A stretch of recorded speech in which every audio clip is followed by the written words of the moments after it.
시작하겠습니다. 저는 강남 한국학습니다.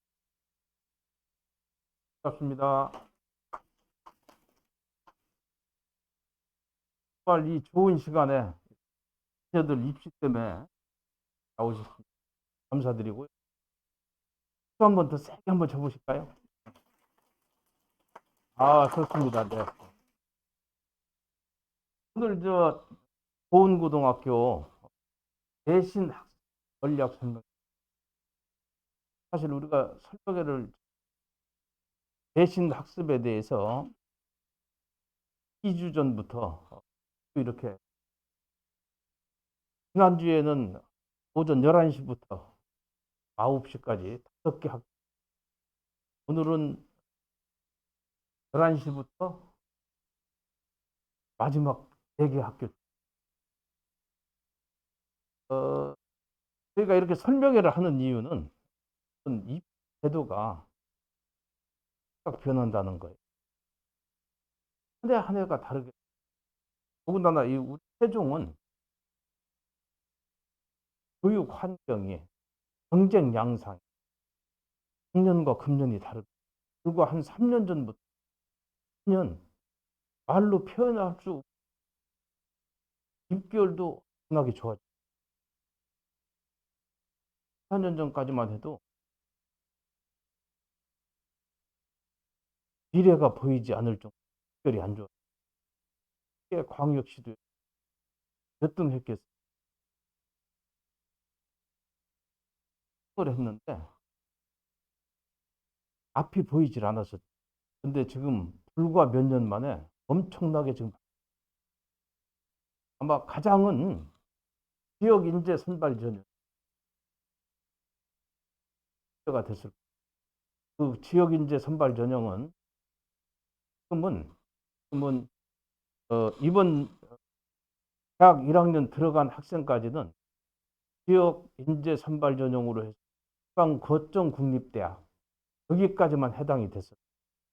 방안이 3년 고3부터는 지방에 있는 모든 대학은 국립이든 사립이든 관계없이 의학계열, 약학계열, 간호계열은 고집 정원의 40% 이상을 무조건적으로 쪽 지역에 있는 학생들을 별도 선발을 해.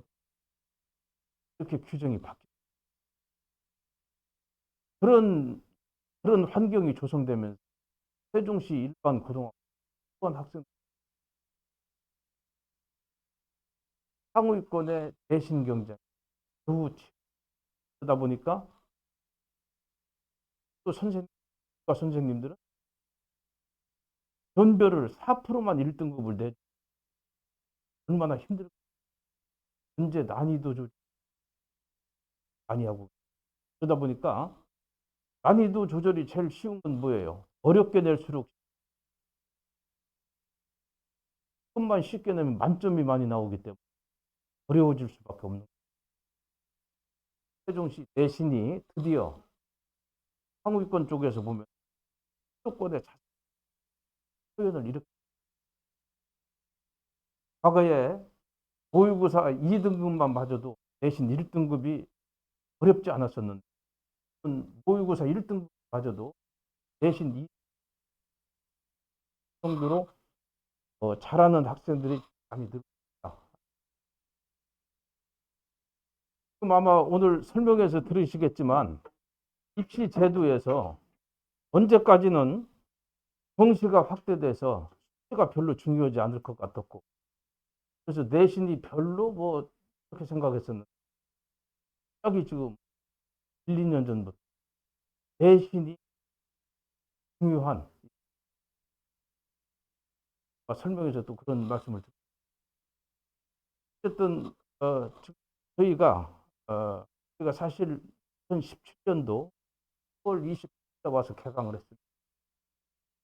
어떻게 보면 저희들은 일찍 온 편은 아니죠. 저희들이 와서 세종의 그 교육 현장을 봤을 때와 지금 그렇게 차이가 많이 나고, 저희들도 그런 부분들을 일찍 예측을. 어쨌든 고품질의 교육 서비스가 세종에 필요했죠. 그 당시부터 저희는 굉장히 그 선생님들부터도 좀 차원이 다른 선생님들을 모았고요. 또뭐 꾸준히 그런 명성을 갖추고 검증이 된 구성을 해서 강좌를 운영을 해가고 있습니다. 아울러서 입시 정보가 너무 인프라가 약해서 학부모님들이 접하기가 어려운 그런 환경. 입시 전략 연구소를 만들어서 그래서 거의 매주 이렇게 설명회를 하고 중등부를 상대로 해서는 중 1, 2, 3 학생들을 사이유치한 설명, 중학교 3학년 학생들에게는 고교 진학 설명회나 입시 전략 설명회를, 고등학생들은 논술이라든가 인문 논술이라든가 논술 이런 부분에 대한 설명. 그다음에 아마 이번 26일에도 2월 26일에도 저희가 설명회를 합니다. 생기부, 사실 우리 어머님들 생기부 하면 굉장히 복잡하게 생각하실 거예요. 그런 부분들을 정리해드리는 시간을 일요일 날, 마지막 주 일요일 설명회를 또 한번 이렇게 하게 됩니다. 오늘 참여하신 어머님들에게는 별도의 연락을 또 드립니다.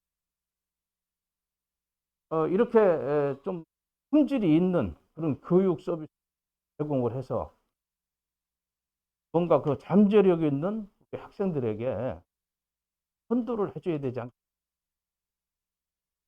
교육을 하고, 이번에 저희 학원에서 전세대 의대를 합격을 했고, 그다음에 서울대 의류과를,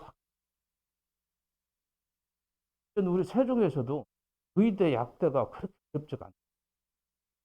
이번 뭐 고흥구 오셨지만 고흥구에서도 아마 의대 약대를 한 3명 이상 이렇게 간 걸로 지금 얘기가 되고, 파악이 그렇게. 이제 세종에서도 서울대 의대 약대, 연고대 일반고에서 그렇게 어려운 일이 아니다. 소위권에만 들어가면 그런 부분들 얼마든지 함께 편성할 수 있다. 이렇게 생각하시면 됩니다. 아마 그런 부분들에 대해서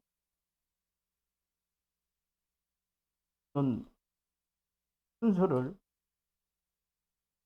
이 제도를 좀 분석해드리고 전략을 설명드리고, 그다음에 과별로 시간을 갖고 인사를 이 정도에서 마치고 이 제도 분석 고승국 부장님 모시고 박수로 환영해 주시죠.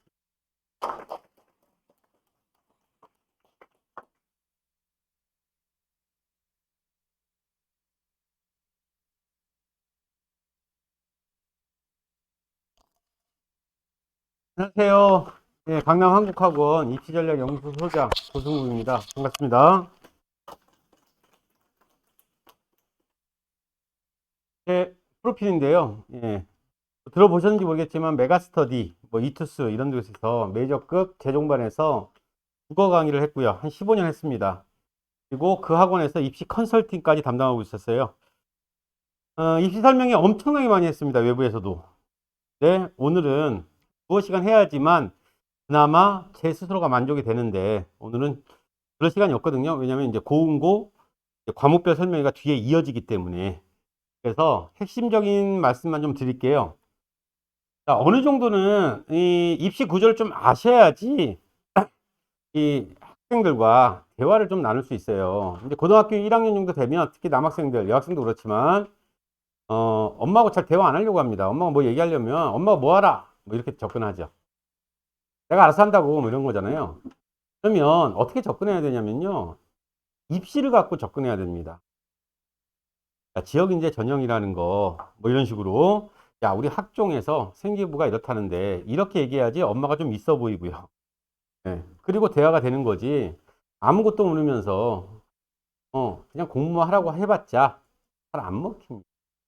자, 이거 지금 단순한 구조인데요. 그래도 이건 기본적으로 학생이든 아니면 부모님이든 좀 아셔야 되는 겁니다. 자, 대학에 들어가는 방법은요, 크게 두 가지밖에 없습니다. 수시와 정시. 많이 들어보셨을 거예요. 수시, 정시 두 가지 방식밖에 없다. 자, 차이는요, 수능 전에 모집하는 게 수시, 수능 이후에 모집하는 게 정시. 이렇게 나눠진다고 보시면 될 거예요. 자, 그런데 지금 여기 학생들도 있지만 학생들 주머니를 뒤져보면은요, 지금 수시에 지원할 수 있는 카드가 6장이 있을 겁니다. 그리고 정시에 지원할 수 있는 카드가 3장이 있어요. 그래서 전국의 모든 고등학생들은요, 9장의 카드를 가지고 있는 겁니다. 그래서 그 9장 중에서 나중에 수시 기간 때 6장은 수시에 사용할 거고요. 그 다음에 만약에 정시까지 만약에 가야 된다면 정시에 3장을 사용하겠죠. 근데 결론부터 말씀드리면 약 60% 정도 되는 학생이 고등학교 1학년이 끝나는 순간 저 수시의 6장은요, 휴학이 되고 있다고 보시면 돼요. 그 정도 돼요. 전부 다. 자, 정말 안타깝죠. 전 개인적으로 정말 안타까워요. 저 6장이 다 찢어버린다고 생각해버리면 너무 안타깝습니다. 근데 그게 소수가 아니라요, 절대 다수라는 게 문제. 왜 그런지는 조금 이따 말씀드릴게요. 자, 수시는요, 학생부 위주 전형과 논술 전형, 그 다음에 실기 전형이 있는데 이건 다 뺄게요. 실기 전형은요, 말 그대로 실기죠. 네, 이것도 완전히 바뀌었습니다. 어머님 세대 때의 실기가 아닙니다. 홍대, 가장 유명한 게 미대겠죠. 미대에서 수시는요, 수시에서 홍대는요, 실기 전형을 없애버렸습니다. 성적으로 뽑겠다는 거예요. 어차피 홍대 미대에 지원하는 학생들은 그림에 관심이 있는 학생들이겠죠. 예. 부족한 부분은 대학교에 입학하면 교수들이 가르치겠다. 근데 문제는요, 그냥 실기로만 뽑으니까 그 수업 내용을요, 학생들이 교수님의 말을 못 알아듣습니다. 못 알아듣는 거예요. 기본적으로 공부가 안 돼 있는 학생들이니까. 그래서 홍대마저 무조건 실기 전형을 폐지해 버렸습니다. 이제 성적으로 뽑고, 그리고 부족한 부분은 교수들이 지도해서 이끌어내겠다 라는 의도로 전부 다 폐지된 상태예요. 그러니까 서울에 있는 대학들은요, 요 실기, 특히 미대가 심한데요, 미대들은요 거의 대부분 성적으로 모집한다고 보시면 돼요. 자, 논술도 의미가 없죠. 이거는 고3 학생들한테만 해당되는 상황이라고 보시면 돼요. 지금 현재 고등학교 1학년, 예비 고등학교 1학년 학생들한테 전혀 관련이 없습니다. 논술은 한 4% 모집하고 있거든요. 그리고 굉장히 높은 대학들만 논술을 가지고 있어요. 지방대는 없습니다. 자, 저거는요, 성적이 안 되고 수능이 안 되는 학생들, 중위권 학생들의 마지막 희망인 겁니다. 물론 쉽진 않아요. 그래서 경쟁률이 엄청나게 높다고 보시면 돼요. 자, 그렇다면 지금 예비고일 학생들한테 해당되는 건 학생부 전형인데요. 학생부 전형은 학생부 교과 전형과 그 다음에 학종이라고 불리는 종합 전형 두 가지가 있는 거죠. 자, 그런데 이 학생부 교과부터 말씀드리면 교과가 내신입니다. 내신. 3학년 1학기까지의 내신 평점이라는 게 나올 겁니다. 총 10번의 시험이겠죠. 1학년 때 4번, 1, 2학기 합쳐서 2학년 때도 4번, 그리고 3학년 1학기까지 2번의 시험, 총 10번의 시험을 거쳐서 내신 평점이라는 게 나옵니다. 그 평점을 가지고 지원하는 게 교과 전형이라고 보시면 될 거예요. 자, 그런데 제가 말씀드리는 대학은요, 당연히 지금 예비 고일 학생들이나 아니면 부모님들이나 눈높이는 상당히 높습니다. 즉, 서울에 있는 대학들을 다 희망하시겠죠. 우리 아이 지금 예비 고일 고등학교도 입학하기 전에 우리 아이는 저쪽에 천안에 있는 또는 대전에 있는 이런 대학에 들어가면 만족해 하진 않아요. 자, 그러면 자, 누구나 선호할 수 있는 서울에 있는 대학이다 라고 한다면 제일 궁금한 게 이거 아닐까요? 그러면 3학년 1학기까지의 내신 평점이 어느 정도 돼야지 지원 가능하냐? 이 점수가 중요한 거 아니에요. 대략 2.5등급 이내라고 보시면 2.5등급 이내. 감이 오시나요? 자, 2.5등급 이내를 유지했다. 3학년 1학기 때까지. 그러면 서울에 있는 주요 대학을 지원할 자격이 그나마 부여된 거죠. 합격은 나중 얘기고요. 예. 그래도 가능은 한다. 가능은 하다. 지원 가능하다. 그럼 2.5라면요. 이렇게 생각하시면 될 거예요. 100명, 정원이 100명이라고 한다면 대략 전교 30등 안에는 항상 있었다는 얘기죠. 단 한 번도 30등 밖으로는 떨어져 본 적이 없다. 1등급이 4%니까요. 100명 중에 4명만 1등급. 5등부터 11등까지 2등급. 12등부터 23등까지가 3등급이니까. 대략 30등은 그래도 있었다는 얘기겠죠. 꾸준히. 물론 30등 더 안쪽에 있겠죠. 단 한 번도 벗어나면 안 되는 겁니다. 쉬운 일은 아닌 거죠. 정말 공부 잘하는 학생들이 뭐라면 불가능하지도 않아요. 자, 2.5 정도는 돼야지 주요 대학에 지원할 수 있다. 그러면 우리 아이가 정말 열심히 해서 2점대 초반에 있다. 정말 상위권입니다. 정말 공부 열심히 한 학생이죠. 10번의 시험을 정말 열심히 공부해서 등급을 유지하고 있었는데, 그러면 교과전형에 당연히 지원해야 되는 거고요. 그럼 지원하면 되느냐? 그렇지 않죠. 모든 대학은요, 서울에 있는 주요 대학들은요, 수능 최저가 있습니다. 그 학교에서 요구하는 수능 최저. 근데 이 단어에서요, 매력적인 단어가 하나 보이네요. 최저다. 낮다. 수능의 제일 낮은 요 정도를 받아달라라고 요구하는 건데 절대로 낮지 않습니다. 높습니다. 수능 최저가 아닌 거죠. 매우. 자, 현실적인 말씀을 드릴게요. 있는 그대로니까요. 자, 굉장히 내신 점수가 높은 학생이 당연히 교과에 지원을 하죠. 지원을 하는데 어느 대학이든 서울에 있는 16개 대학을 주요 대학, 그러니까 명문대라고 지금은 칭한단 말이에요. 스카이만 명문대가 아니에요. 지금은 바뀌었기 때문에 16개 대학, 서울에 있는 주요 대학 16개 대학을 인류대 또 명문대라고 부른단 말이에요. 자, 그런 상황에서 학교마다 차이는 있지만요. 교과에 지원한 학생, 우수 학생들 절반 이상입니다. 수능 최저를 못 맞추고 있어요. 대학생들 중에 절반 이상이 수능 최저에서 떨어지고 있습니다. 전국 1등도 다 필요 없어요. 수능 최저 못 맞추면 떨어지는 거.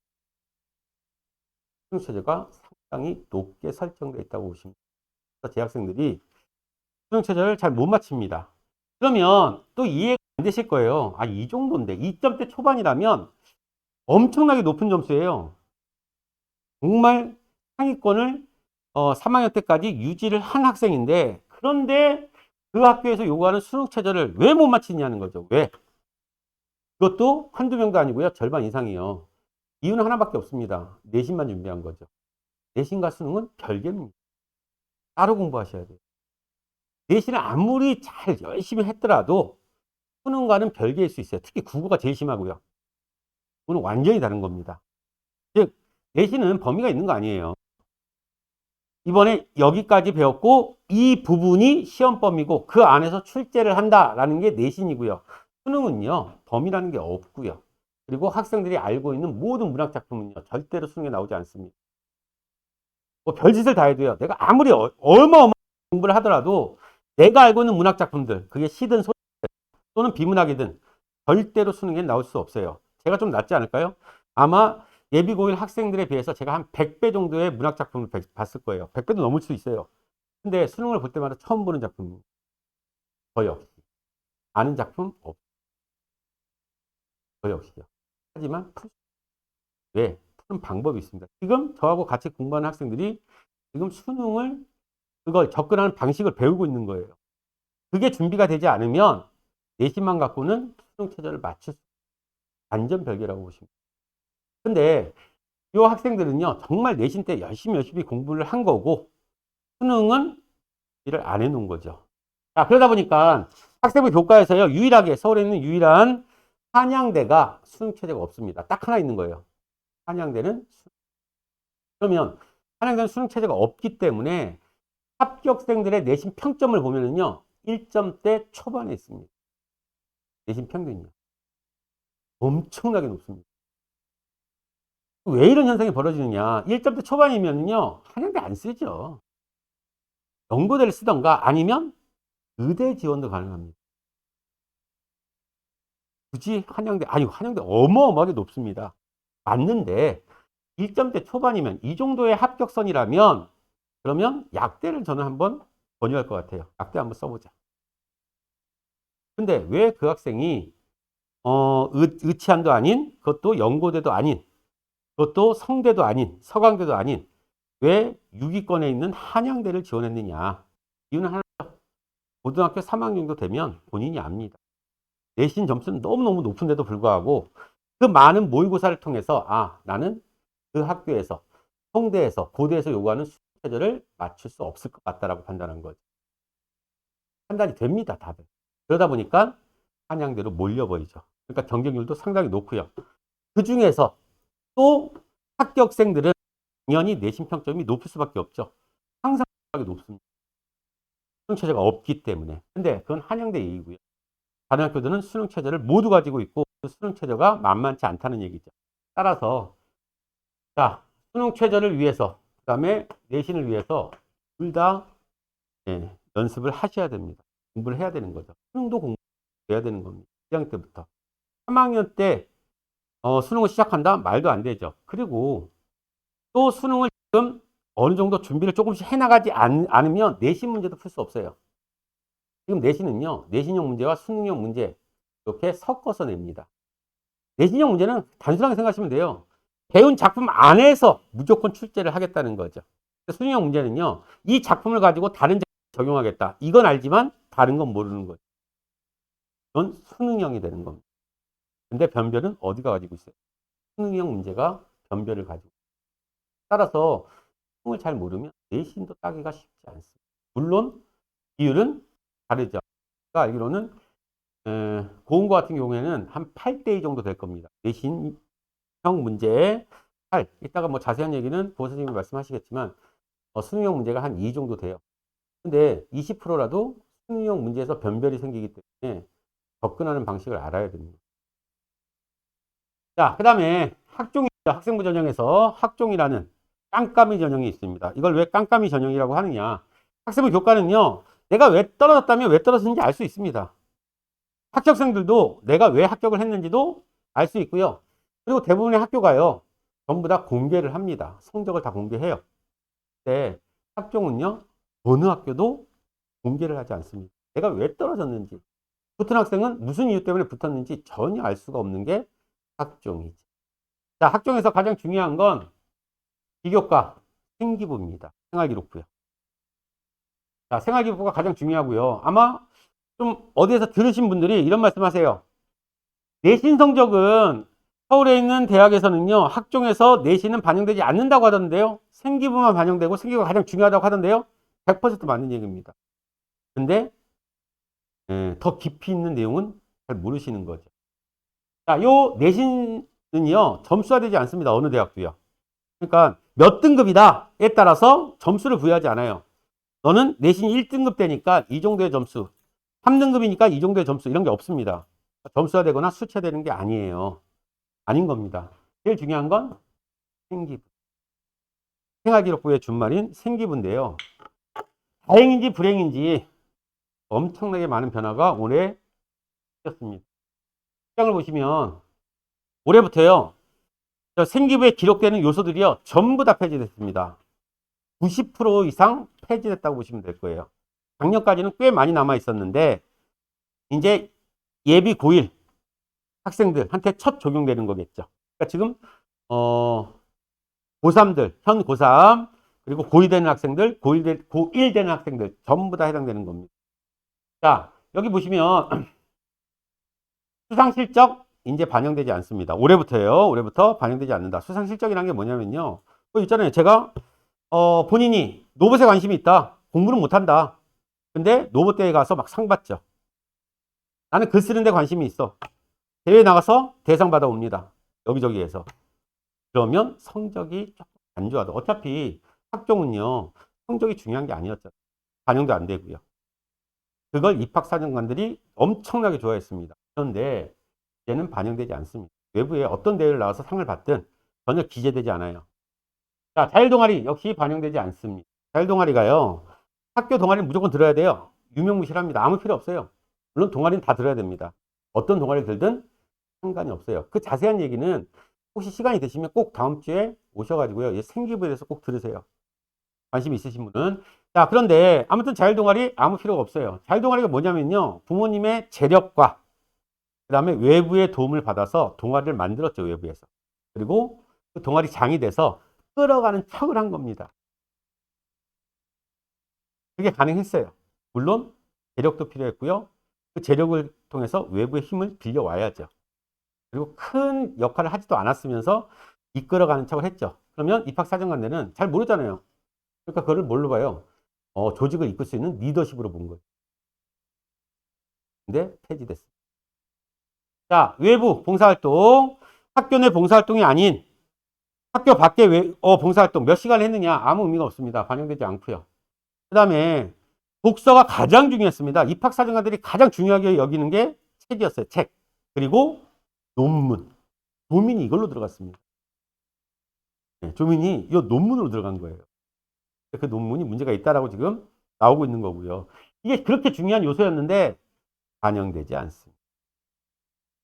자, 자기소개서 자신의 약점을 그나마 보완할 수 있었던 자기소개서. 물론 이것도 외부의 도움을 받았죠. 저도 많이 써줬습니다. 어느 정도의 비용을 받고 자기소개서를 써주는 거. 그럴듯하게. 전부 폐지됐습니다. 추천서, 교사 추천서 폐지됐어요. 더군다나, 자, 이 학생이 어느 학교를 나왔느냐? 특목고냐, 자사고냐? 아니면 일반고라면 어느 일반고냐? 이름이 알 수가 없습니다. 전부 다 블라인드 처리돼요. 엄청난 면허입니다. 그러면, 자, 제일 중요한 게 학종에서는 요 비교과에 해당하는 생기부가 가장 중요하다고 하는데 이상한 생각이 안 드시나요? 방금 봤듯이 모든 게 폐지입니다. 그러면 학종에 지원한 학생들을 선별해야 될 거 아니에요. 우수 학생을 선별해야 되는데 볼 게 없다는 거죠. 도대체 뭘 보겠느냐.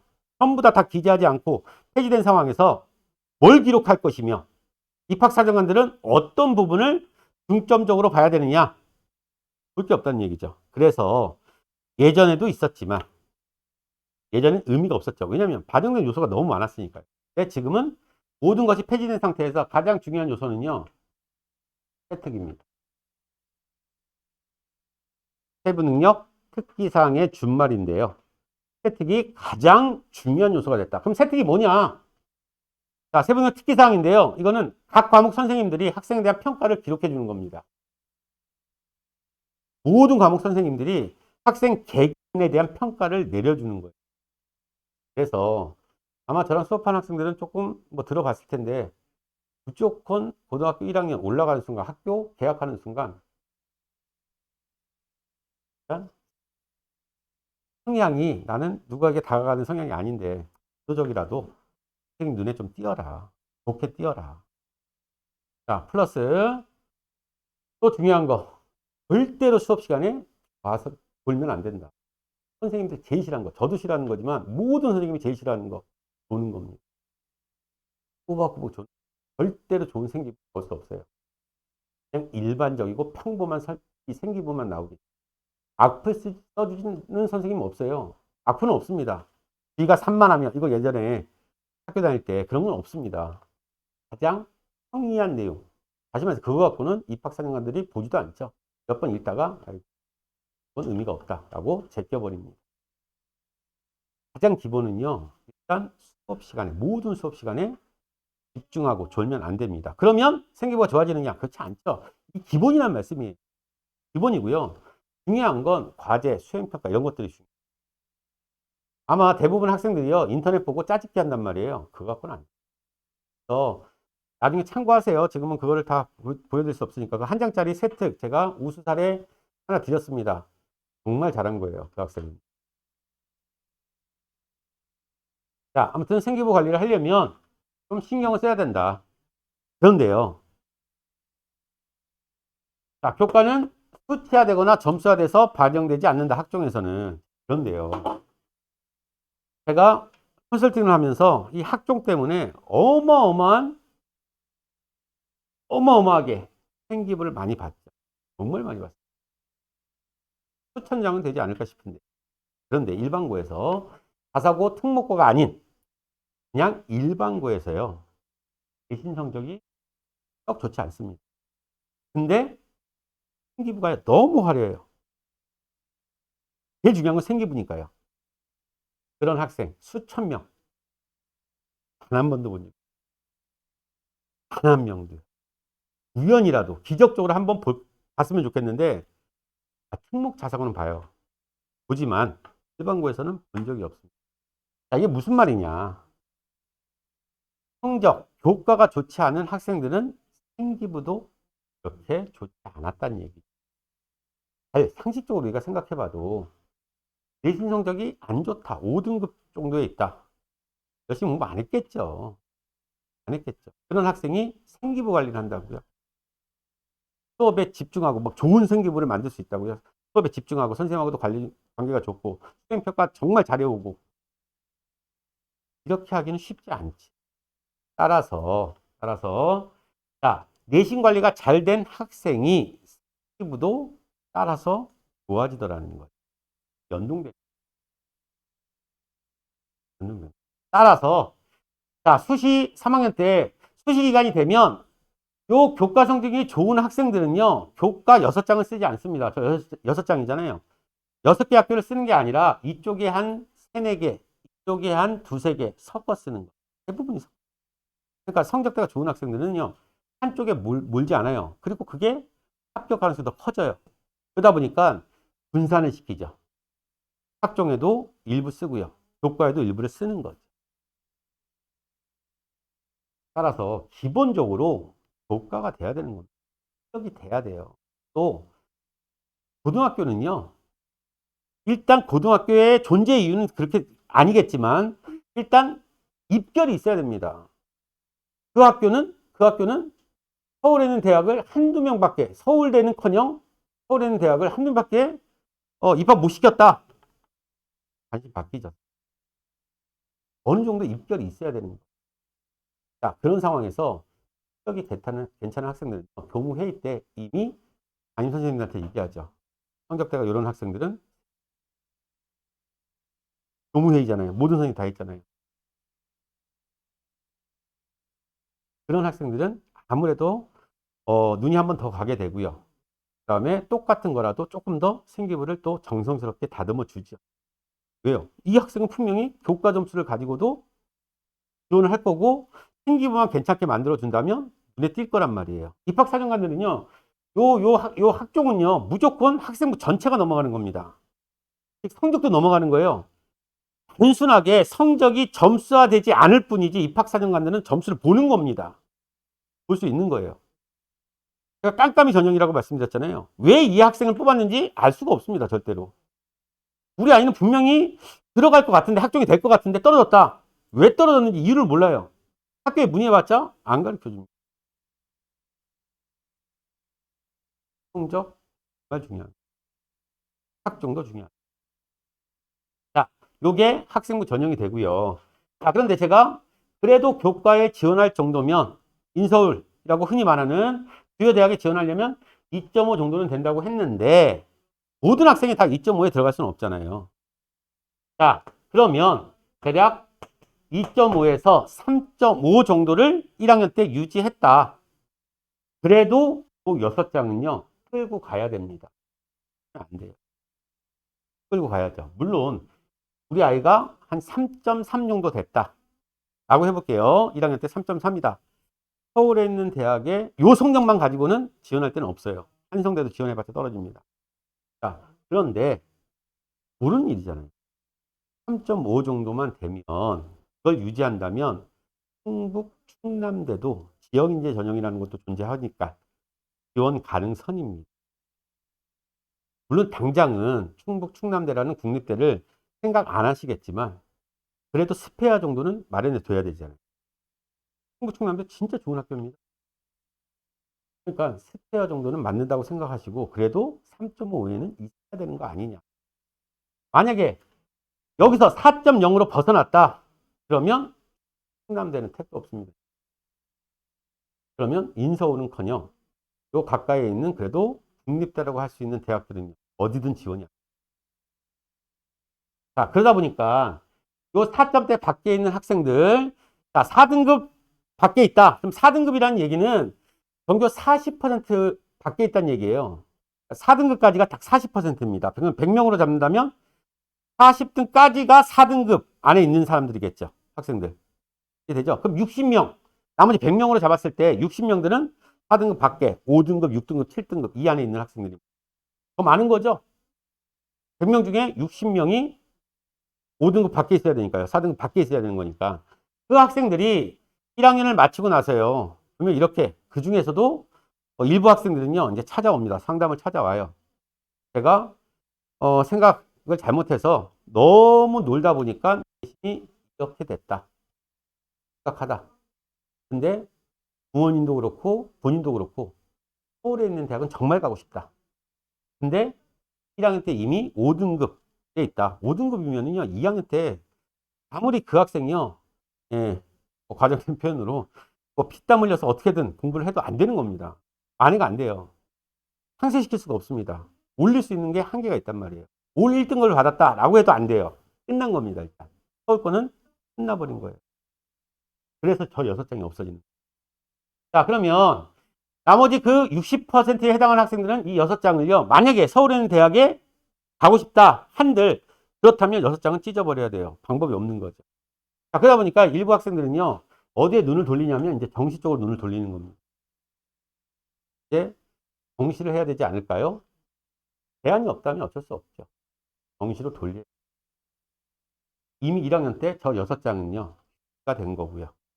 그러면 무조건 서울을 가야 되겠다. 그러면 이제 정시로 바꿀 수밖에 없습니다. 그럼 정시는요, 수능만 가지고 대학 들어가는 겁니다. 수능만 잘 보면 전교 꼴찌도 대학에 들어갈 수 있어요.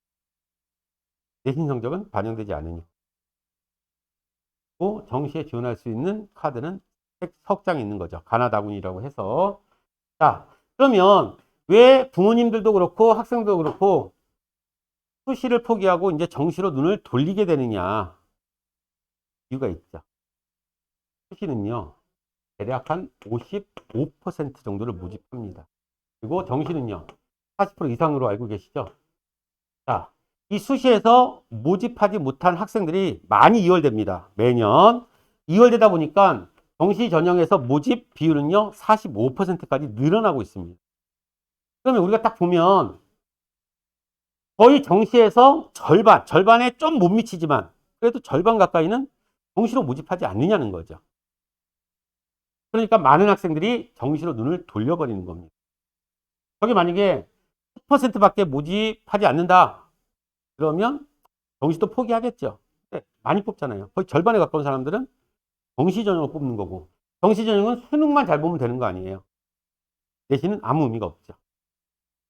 그런데 학습입니다. 잘못하면 안 되죠. 자, 또 그것도 좀 이따 말씀드릴게요. 자, 정시 전형은요, 무조건 수능만 잘 보면 됩니다. 예, 그런데 작년에 서울대가요, 정시 전형에서 우리는 20% 반영하겠다라고 했고요. 적용이 됐습니다. 첫 해 적용이 된 거예요. 올해 2년째 이제 적용이 되겠죠. 그렇다면 내신이 20%다? 엄청 높은 겁니다. 자, 고려대 역시 올해 첫 적용이죠. 정시 전형에서 내신을 20% 반영하는 걸로 돼 있습니다. 확정돼 있어요. 그러면 현재까지 정시 전형에서 내신을 반영하는 학교는요, 서울대와 고대 딱 두 학교 있다고 생각하시면 돼요. 이걸 뭘 의미하느냐? 자, 서울대와 고대는요, 수능 아무리 잘 봐도 학교 생활 등한시한 학생들은 받지 않겠다는 겁니다. 어느 정도 내신을 받지 않은 학생은 학교 생활 제대로 한 거 아니지 않냐? 너 수능만 준비한 거 아니냐? 내신 너 안 했을 거 아니냐? 그럼 내신 안 한 학생이 학교 생활 제대로 했겠느냐? 그런 학생들은 우리 학교에 지원하지 말라는 얘기입니다. 그래서 서울대와 고려대는요, 20%를 정시 전형에서 반영합니다. 자, 그런데 이 20%? 요게 이제 수치화되니까 잘 이해가 안 되시죠? 자, 서울대, 고려대에 합격하는, 정시 전형에서 합격하는 학생들은요, 떨어진 학생도 있고 합격하는 학생도 있을 텐데, 미세한 차이로 떨어지는 겁니다. 어마어마한 차이로 떨어지는 게 아니고, 자, 20명 모집에 내가 21번째, 21등인데 떨어지겠죠? 그럼 몇 점 차이로 떨어지느냐? 아마 1점? 미세한 차이로 떨어지는 겁니다. 그런 상황에서 내신이 20% 반영된다는 얘기는 어마어마하게 큰 겁니다. 어느 정도 내신이 받쳐지지 않으면 수능을 아무리 잘 봐도 합격할 수가 없고. 자, 더군다나 요 45%라는 요 수치에 학생들이 현혹돼 버립니다. 안타깝게도. 자, 저건 뭘 의미하느냐? 45% 모집하는 거 맞아요. 그럼 100명이라면 55명은 수시에서 모집할 거고요. 45명은 정시에서 모집을 하겠죠. 자, 그런데 저 정시 전형에서 합격하는 학생들은요, 제 학생이 아니라는 게 문제입니다. N수생. N수생들을 전부 다 무시한 거죠. 수치만 본 거죠. 자, 작년에 N수생들 14만 명이었습니다. 재학생은 35만 명이었고요. 어마어마한 인원입니다. 자, N수생들은요, 굉장히 강해져요. 그 학생들은 무조건 수능만 파는 겁니다. 수능에 최적화되어 있는 시스템과 최적화되어 있는 선생님들한테 수능만 배우는 거죠. 엄청 강해집니다. 작년에 14만 명이었어요. 10만 명을 버려버릴게요. 4만 명만 강하다. 그래도요, 그 학생들이 서울에 있는 대학에 정시전형에 들어가 버리면요, 재학생이 들어갈 수 있는 키워는요, 확 줄죠. 엄청나게 줄어듭니다. 따라서 사실 정시로 들어가는 게 저 45% 재학생으로 제한을 시킨다면 주는 겁니다. 20% 될까요? 엄청나게 줄어듭니다. 지금 서울대, 연고대 주요 대학들은 정시전형에서 60%는 전부 다 N수생들이 들어가고 있고요. 전대는 작년에 70%가 N수생이었어요. 올해도 마찬가지입니다. 올해도 50% 이하는 없어요. 정시전형에서 주요 대학들은 대부분 50%를 넘고 있습니다. N수생들이 들어가는. 그럼 재학생들이 들어갈 수 있는 건 그 정시전형의 모집 단위의 한 40%? 좀 양보하더라도 절반. 여기 절반 빼야죠. 절반 이상 빼야 되겠죠. 10% 정도 모집 단위라고 보시면 정확할 겁니다. 근데 이것도 모순이죠. 자, 정시로 돌렸다. 2학년 학생들이 정시로 돌렸다. 대치동 가면 정시 올인말은요, 넘쳐납니다. 엄청나게 많아요.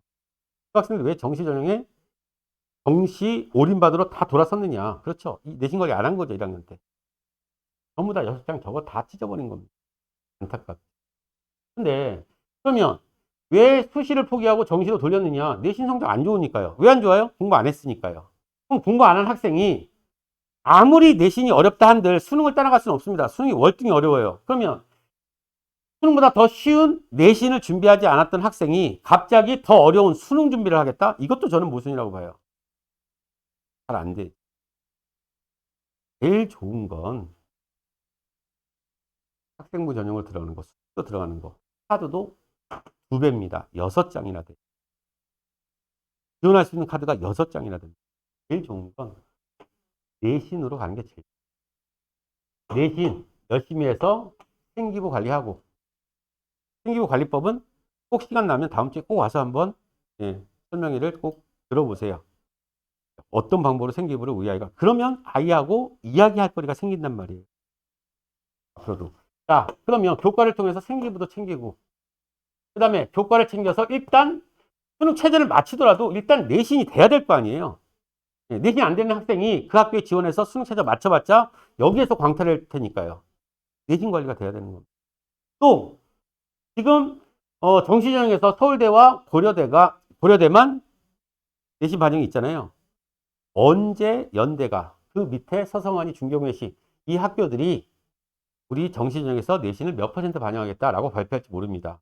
발표하는 순간 반영되죠. 반영되면 불리해지는 겁니다. 물론 요 내신이 반영되면 재수생들은 불리해지는 건 맞아요. N수생들은 불리해지는 거죠. 그 학생들은 오로지 수능으로만 지금 승부를 보려고 하는 학생인데 내신이 반영된다고 하니 불리해지는 거죠. 그렇다고 재학생들이 또 유리해지는 것도 아니죠. 근데 잘 생각해 보시면 요 정시는요, 아직까지는 재수생들이 강세입니다. 절대적이죠. 근데 요 수시는요, 재수생들이 거의 없습니다. 없다는 거잖아요. 그럼 재수생들도 없고. 그래도 정시보다는 더 많은 모집 단위를 가지고 있고, 지원할 수 있는 카드도 6장이에요. 이걸 1학년 때 시조각을 맞는다는 거 너무 억울합니다. 정말 억울한 거예요. 끌고 가야죠. 그럼 어느 정도까지는 끌고 갈 수 있느냐? 이겁니다. 마지노선. 3.5 정도면 그래도 2학년 때까지 끌고는 가요. 끌고 가야 됩니다. 제가 만약에 5등급이라면 안타깝게도 제가 내세울 수 있는 대안도 없어요. 학생한테. 야, 이거 5등급? 이거를 내신을 끌고 가볼까? 그러기가 민망합니다. 본인들도 그 정도면 다 알고 있고요. 그러면 정시를 해볼까요? 정시를 또 선뜻 해라! 라고 권할 수도 없고요. 근데 대안이 없다 보니까 할 수밖에 없겠지만 정시를 하려면 이렇게 이제 이야기가 진행이 되겠죠. 내신 때, 이때하고는 다르다. 배의 노력이 뭐 이런 얘기가 이제 나올 수밖에 없는 거고. 자, 그러면 이제 우리 아이가 성적도 좋아요. 수능 체제도 맞추기 위해서 수능 준비도 좀 했는데 이것도 싹 다 변했습니다. 얘기만 하고 좀 마칠게요. 자, 수능에서 국어와 수학만 공통 영역과 선택 영역으로 나눠져 있는데요. 자, 2023학년도, 그러니까 작년입니다. 최근 거죠. 자, 작년에 수학에서 선택 영역, 확통, 미적, 기하 셋 중에 하나를 선택해야 되는 건데 확통을 선택한 학생들이 수험생의 51.6%였습니다. 대략 절반, 약간 넘는 학생들이 확통을 선택했던 거고요. 그 다음에 미적을 선택한 학생들이 40%가 조금 안 되죠. 선택이니까 선택을 했겠죠. 자, 근데 충격적인 결과입니다. 확통을 선택한 절반 이상의 학생들 중에 1등급을 받은 비율을 보세요. 6%가 안 됩니다. 그러면 1등급을 못 받았다. 그래도 2등급은 그래도 받아야 될 거 아니에요. 2등급은 받아야지 그래도 수능 최저 또는 정시에서 주요 대학에 지원할 수 있겠죠. 2등급 정도는 그래도 최소한 받아야지 수능 최저 또는 정시 전형 수능에서 수능을 가지고 정시 전형에 지원할 텐데 그러면 확통을 선택한 학생들 중에 2등급을 받은 비율은요. 3%밖에 안 됩니다. 뭘 얘기하는 거냐면 자, 수학에서 확통을 선택했다면 1등급, 2등급을 받는다는 건 쉽지 않다는 얘기죠. 합쳐봤자 20%도 안 되지 않나요? 쉽지 않아요. 결코 쉽지 않습니다. 만약에 3등급을 받았다. 그러면 정시 서울에 있는 대학 수학인데요. 정시 전형에 지원할 대학이 거의 없다고 봐요. 수학이 3등급 바깥으로 있다면. 3등급 받은 학생이 또 그렇게 많지도 않습니다. 자, 국어는요. 더 많은 비율이 화작을 선택했죠. 선택 영역이 화작과 언매인데 이게 문법입니다. 자, 이 두 가지 선택 과목이 있는데 압도적이죠. 거의 70%에 가까운 학생들이 화작을 선택했고요. 거의 30%밖에 안 되는 학생들이 문법을 선택했습니다. 그런데 자, 화작을 선택한 학생들 압도적이죠. 그 학생들이 1등급을 가져간 비율은요. 30%도 안 됩니다. 즉 화작을 선택해서는 1등급을 받는다는 게 쉽지 않다. 근데 요 소수잖아요. 30%밖에 안 되는 요 엄매를 선택한 학생들 중에 다 가져갔죠. 1등급을. 전부 다 가져갔습니다. 그렇다면 요 말은 지워야죠. 선택이 아닌 거죠. 지금 나중에 생각하기 싫지만 안 좋은 상황이 벌어져서 확통을 선택할 지언정 지금 학생이 이제 막 공부를 시작해야 되는 학생이 나는 확통 선택할 거야, 화작 선택할 거야 라고 결정하면 안 되는 겁니다. 오히려 결정은요. 무조건 미적을 하겠다. 그 다음에 문법을 선택하겠다라고 생각하고 계셔야 됩니다. 나중에 바뀐 한이 있더라도 지금 당장 무조건 나는 문법과 그 다음에 미적을 하겠다. 제가 볼 때는 저거 선택 아닙니다. 거의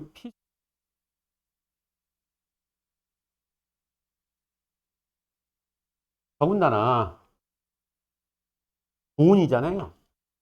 고운 거. 이따가 뒤에 선생님들이 다 말씀하시겠지만 저는 국어니까 국어밖에 모릅니다. 그런데 문법이 이번 중간고사에 결정적인 역할을 할 겁니다. 의문 변동 들어가고 몇몇 학생들 저랑 같이 하는 뭐 저기 대율도 있지만 의문 변동을 배웠습니다. 미리. 의문 변동 절대 쉽지 않아요. 아마 등급을 가르는 결정적인 영역은 이번 시험에서 국어는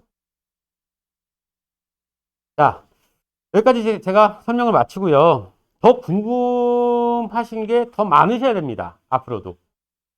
그렇다면 언제든지 주저하지 마시고 학원에 문의를 주시면요. 제가 개인적으로 더 상세하게 말씀을 드릴게요.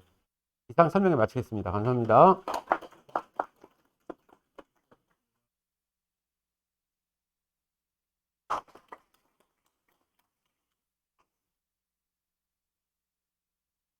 네, 반갑습니다. 방금 전에 소개받은 안지영이라고 합니다. 보은고가 조금 많이 변화하고 있다고 지금 대표님 말씀하셨는데, 이게 이제 격차가 확실하게 보여지는 게 2021년도에 기점했던 문제와 2021년도 작년에 기점했던 문제가 영어 영역에서 달라졌어요.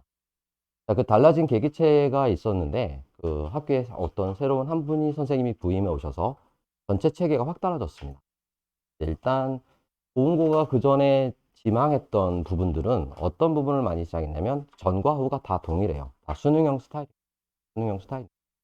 그 전에는 전체가 다 객관식 형태의 문제로 작년부터 처음으로 주관식 10개가 들어오기 시작해요. 주관식 10개가 어떤 차등의 관계를 두는 게 아니라 학교에서 수업하는 부교재로 선택하는 복화 영역인데 누구나 충실히 공부를 하면 그 정도쯤은 다 맞을 수 있다라고 생각을 저는.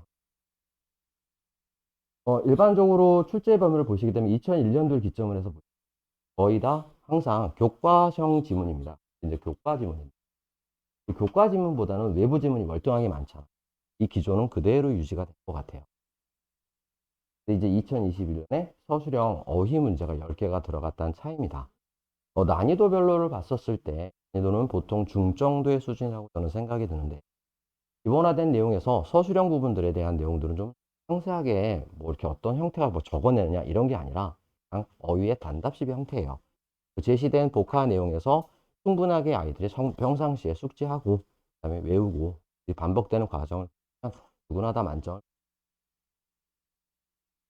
문제가 되는 게 이제 이런 형태들이 문제가 이렇게 딱 나오는데 이런 형태가 10개를 제외한 객관식 주관식 10개를 제외한 나머지 형태꼴을 보시게 되면 이 굉장히 세부적인 상황에서 어떤 게 나오냐면 가장 강조하는 부분이 외부 지문이에요.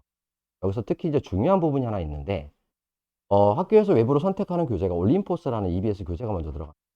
올림포스 교재가 들어가고요. 자, 두 번째가 모의고사가 들어가는데 여기서 중요한 차이점이 하나 더 들어갑니다. 이제 고운고에서는 올림포스와 모의고사 형태도 다 들어가는데 거기서 하나 더 들어가는 게 있는데 작년 같은 경우는 2013년도부터 2021년도에 고등학교 1학년 모든 모의고사 다 들어갔어요. 그러면 생각을 한번 해보시면 그러면 2013년도부터 시작했던 문제와 2021년까지 모든 문제가 다 반영돼서 그 해당에 들어가는 올림포스의 교재랑 똑같은 내용의 영역들을 다 변형돼서 나옵니다. 만약에 올림포스가 들어가는 영역이 빈칸 영역이 나왔다. 그럼 2013년부터 2021년도에 해당하는 문제가 빈칸으로 나와요. 그러니까 이제 그 부분이 딱딱 정해진 거죠. 이 양이 어마무시하게. 그러니까 일반적으로 단편적인 지식을 가지고 수능을 접근하는 아이들 같은 경우는 이게 굉장히 문제가 돼서 거의 거기서 많이 갈려져요.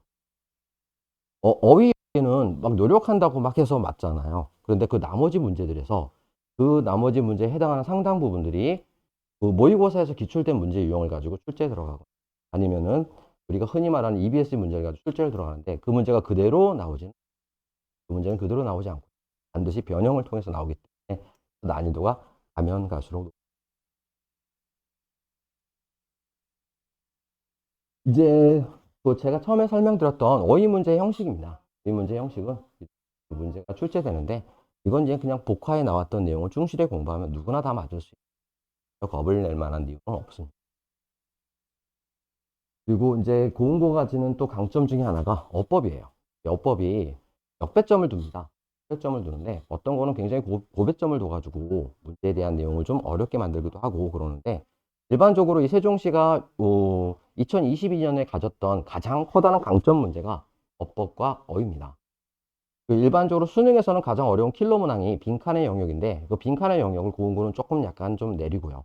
어법과 어휘의 부분이 굉장히 강세로 올라가 있어요. 그러니까 상대적으로 점수가 낮더라도 어법과 어휘에서 틀리게 되면 일단 무조건 일컷을 씁니다. 그런 부분들이 굉장히 많이 준비가 되어져 있어야 되는데 상당적으로 아이가 딱 올라왔었을 때 그 부분을 건드릴 수 있는 터치할 수 있는 부분들이 이렇게 넓지가 않아요.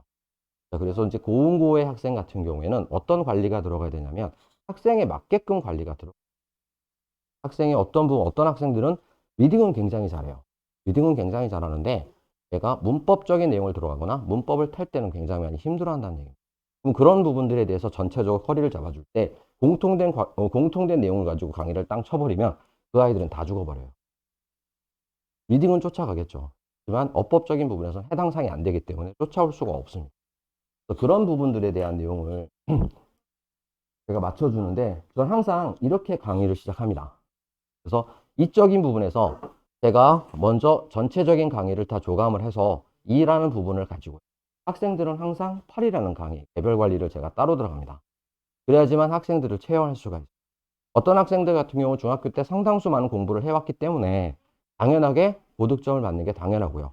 그리고 어느 고등학교나 그런 학생들에 대한 퀄리티를 관리하기 때문에 그런 학생들은 거의 상으로 올라가요. 근데 고등학교 때 공부를 조금, 중학교 때 조금 등한시했던 아이들은 올라가기 시작하면 범위가 확확 넓어지기 때문에 거기서 숨통이 막혀서 결국 손을 놓는 경우가 되게 많습니다. 이런 부분들을 제가 이제 보았었는데, 그러면 직접적인 관리가 없으면 이런 학생들은 끌고 갈 수가 없어요. 그래서 항상 강의적인 측면이 무조건 강요가 돼야 하지만 항상 개별적으로 아이들을 따로 관리를 체킹을 해줘야 됩니다. 그래서 아이들을 끌고 올 수 있는 방향성도 잡아줘야 되고요. 그리고 항상 중요한 게 문제를 보는 관점을 봐야 되는데 아이들은 그냥 문제를 푸는데 너무 익숙해져 있어요. 고등학교에 나왔던 문제와 중학교에 나왔던 문제의 가장 다른 점 하나를 설명해 드리면 고등학교는 학교가 제시한 문제를 절대로 기존에 있는 문제에서 다운받을 수가 없어요. 무조건 새로운 문제예요. 기존에 있는 문제를 아무리 많이 풀어서 자기가 다 맞았다 할지라도 고등학교에 올라와서 어떤 문제를 딱 풀었었을 때 절대 같은 문제가 존재할 수가 없어요. 그러니까 실질적으로 중요하다고 그 전에는 나왔던 일단 교과서는 기출된 문제가 되게 많으니까 기출문제를 상세하게 많이 풀고 그걸 아무리 많이 정리해주는 학원들이 되게 많을 텐데 아무 소용이 없습니다. 똑같이 절대 안 나와요. 상대적으로 학교 선생님이 제가 작년에 가르칠 때도 학교 선생님이 밑줄을 쳤던 내용들이 전혀 의외의 부분인데 그런 부분들은 정말 아이들을 두들겨 패서라도 외우기 시켜야 돼요. 왜냐하면 그게 거의 다 나옵니다. 그래서 결국 학교에 대한 내용이 너무나 중요하기 때문에 어떤 하나의 기존의 틀에 딱 맡겨서 이렇게 해야 된다, 이렇게 해야 된다. 이제 그런 건 없어요. 아이가 모든 영역을 다 할 수 있게끔 인도해 줘야 되고 아이가 실질적으로 부족한 부분을 먼저 메꿔주지 않는 이상 항상 아이는 고득점이 나오기 힘듭니다. 그래서 저는 무조건 2대8로 강의를 직접적인 강의도 되게 중요하지만 아이들 스스로가 케어해서 넘어갈 수 있는 걸 봐야 되는데 그 넘어가질 못하면 결국 애들은 다 탈락이 되거든요. 넘어가질 못해요. 그렇기 때문에 무조건 잡아놓아서라도 집에 보내지 않습니다. 이제 그 중에 이제 테스트를 거쳐서 어떤 아이들은 좀 일찍 가니까 상대적으로 좀 불안감을 느끼는 아이도 있겠지만 그런 단계를 거치면 강압적인 형태가 있다 할지라도 그것들은 어떤 제한된 시간 내에서 풀어내는 테스트 형식이니까 저에게는 가장 중요하다고 생각이 듭니다. 이제 제가 다시 이제 마무리를 한번 생각해 보면은 제가 아까 말했듯이 독해에 대한 시작을 할 때도 아이들의 특징에 맞게끔 그리고 맞춤형 집중 관리를 합니다. 이 아이들에게는 단어는 되는데 문장 분석이 안 되면 문장 분석이 테스트가 들어가서 그걸 정리하게끔 만들어주고 그다음에 오답 노트를 어떻게 정리하는지 개별적으로 지도해주고 그걸 통해서 다음 방향을 이끌어갑니다. 그다음에 학생 스타일을 기반으로 해가지고 반드시 저랑 단기간 또는 고밀도의 플래너를 반드시 작성합니다. 첫 번째는 이제 우리가 처음 만나게 되는 중간고사 영역이죠. 중간고사 영역에서 첫 번째 봤던 테스트를 통해서 얘가 어느 정도 가고 있고 어느 정도 나아가고 있는지를 결정한 다음에 그것을 맞춰서 플랜을 짜기 시작합니다. 만약에 예를 들어서 모의고사 영역이 전혀 안 된다 그러면 그러한 부분들에 대한 내용을 상세적으로 다시 한번 검토하게 만들어주고요. 어법적인 부분이 안 된다면 다시 나누는 문장의 얼개를 풀어내는 그러한 방식들을 다시 한번 진행해서 다시 한번 만들어갑니다. 그 다음에 세 번째가 기출문제 분석인데 이건 되게 중요합니다. 학교의 방향성이죠. 학교가 도대체 어떠한 방향으로 문제를 출제할까 향후의 방향성을 볼 수 있는 거고 그 기출문제와 저는 항상 수업할 때 아이들한테 무조건 수업 중간에 선생님이 썼던 내용을 싹 다 가져와라. 항상 저는 그거 가지고 기반을 가지고 수업을 진행합니다. 그래서 학교 선생님이 강의했던 내용과 그 다음에 기출문제의 방향성을 잡아서 그 틀을 만들어서 수업이 항상 그 다음에 세부적으로 배경 지식과 지문 읽기 굉장히 중요합니다. 학생들이 항상 기억해 줘야 되는 게 내신의 영역을 따졌을 때 7대3으로 물론 내신의 영역을 가져가지만 결국 학생들이 만나야 되는 건 수능 영역이에요. 그래서 매 지문마다 항상 필요한 것은 배경 지식과 지문의 읽기입니다. 지문을 어떻게 읽어가야 되고 이 지문을 통해서 아이들이 어떤 방향을 가야 되는 건지 저는 그게 굉장히 중요하다고 생각이 됩니다. 자, 이제 마지막으로 고온고는 자체적으로 수능 복화라고 정해져 있어요. 수능 복화를 계속 암기를 시킬 거고 그거에 덧붙여서 다음에 수거라는 또 다른 어떤 내용을 덧붙여야 됩니다. 학생들이 가지고 있는 어떠한 내용을 극대화시키기 위해서 항상 어떠한 내용들이 제시되어야 하는지 그 플래너를 통해서 저는 제시하고 있다고 생각합니다. 고운고, 말로만 그렇지 실제로 그렇지 않습니다. 저는 학생과 함께 혼연일체가 돼서 학생들이 가장 높은 성적을 낼 수 있게끔, 그렇지만 어느 누구도 낙오되지 않게끔 끌어갈 자신, 저에게 믿고 맡겨주시면 아이들의 고퀄리티 성적을 만드는데 노력하겠습니다. 감사합니다.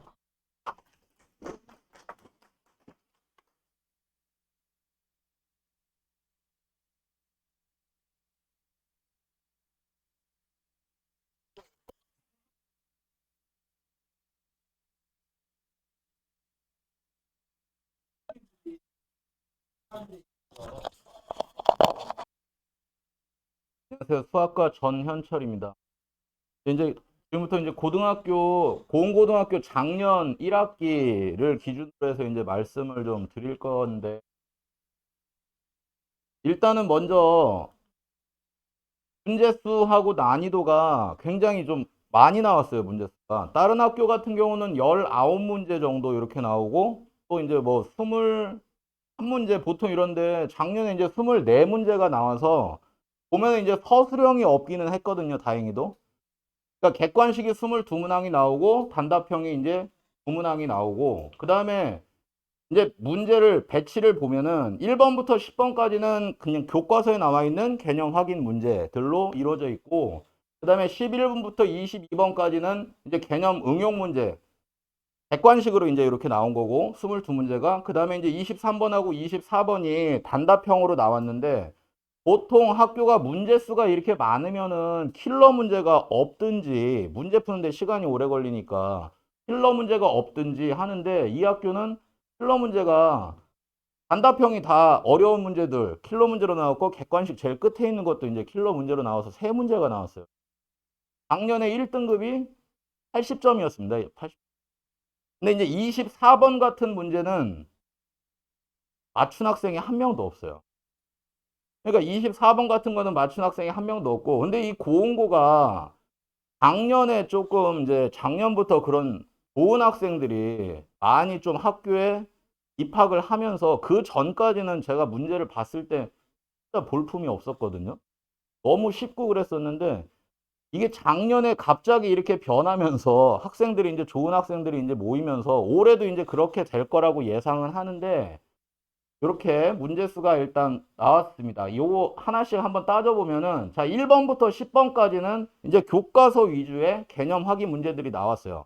그러니까 이제 이게 문제가 10문제가 되기는 하는데, 이게 2.9점부터 3.7점까지거든요.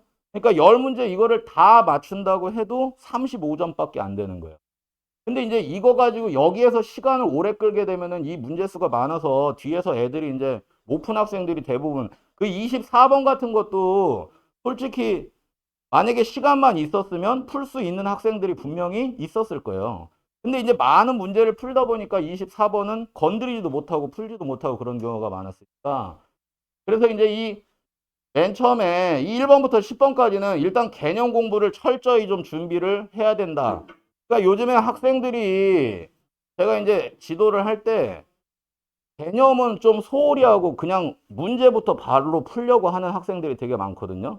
그러니까 문제를 풀다 보면은 개념이 되겠지 이렇게 생각하고 있는데, 절대 그렇지 않습니다. 그러니까 이 개념 공부를 진짜 철저히 해서 이 개념이 그 문제를 풀 때 어떻게 적용이 되는지를 하나하나 이제 생각을 하면서 그렇게 준비를 해야 되겠죠. 그러니까 일단은 문제를 풀기 전에 제가 이제 저는 그렇게 얘기를 하는데, 무조건 5분 동안은 개념을 먼저 공부를 한 다음에 문제를 풀기 시작해라.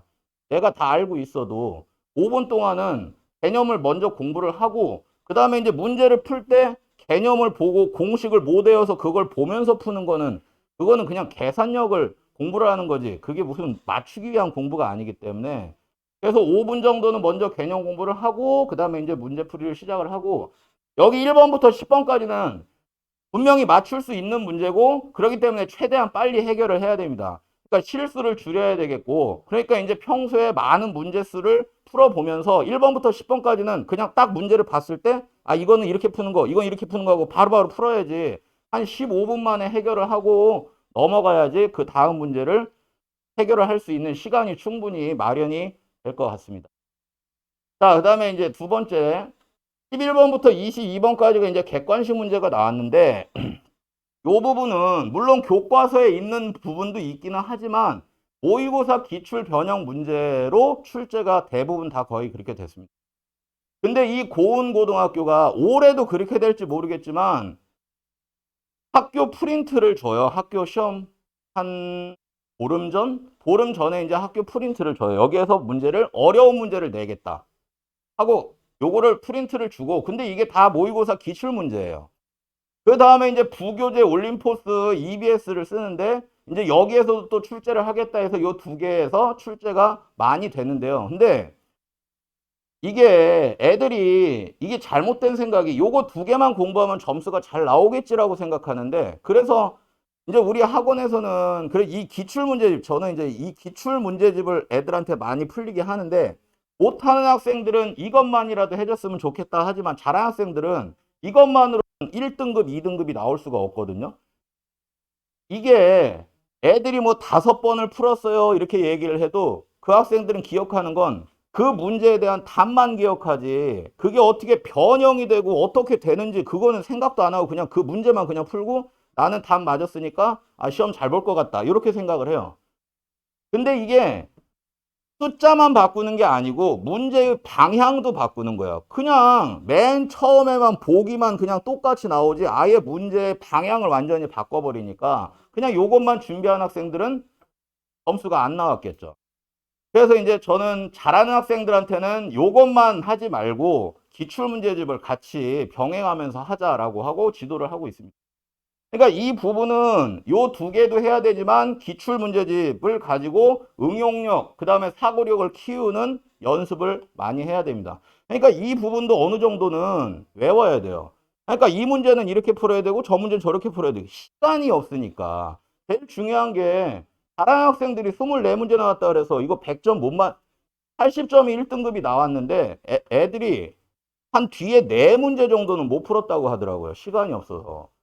그러면은 원래는 서술형부터 그럼 먼저 풀어라 하는데 이거는 서술형이 아니고 단답형이어서 그래서 거기부터 풀려고 했더니 문제가 또 너무 어렵다는 거예요. 그 킬러 문제니까. 그러니까 다시 앞에서부터 이렇게 풀다 보니까 시간이 부족하고 그런 현상이 발생을 해서 어느 정도는 외워야 되고, 그러니까 많은 유형들의 문제들을 풀어보는 게 가장 중요하다고 볼 수 있겠습니다. 근데 이제 저도 이제 제 자랑을 좀 해야 되니까 이게 문제가 작년 기출문제, 아, 그리고 여기 부모님들 이제 돌아가실 때 저기 제가 앞에다가 고운고 작년 거 1학기 프린트를 해놨으니까 그거 이제 돌아가실 때 하나씩 가져가서 학생들하고 이제 대화를 해보면서 어떻게 준비해야 될지 한번 얘기 한번 해보시고요. 그리고 이게 19번 문제 나왔는데 제가 이제 이 기출문제집 제가 만든 건 아니죠. 이거는 우리 이제 이 세종에 있는 고등학교 선생님들이 이제 만든 건데 여기에 이제 작년치, 그 다음에 재작년치 20회 정도를 만들어서 요거를 이제 그 시험 기간에 이제 풀리거든요. 내신 대비할 때. 그래서 이렇게 똑같이 나왔어요.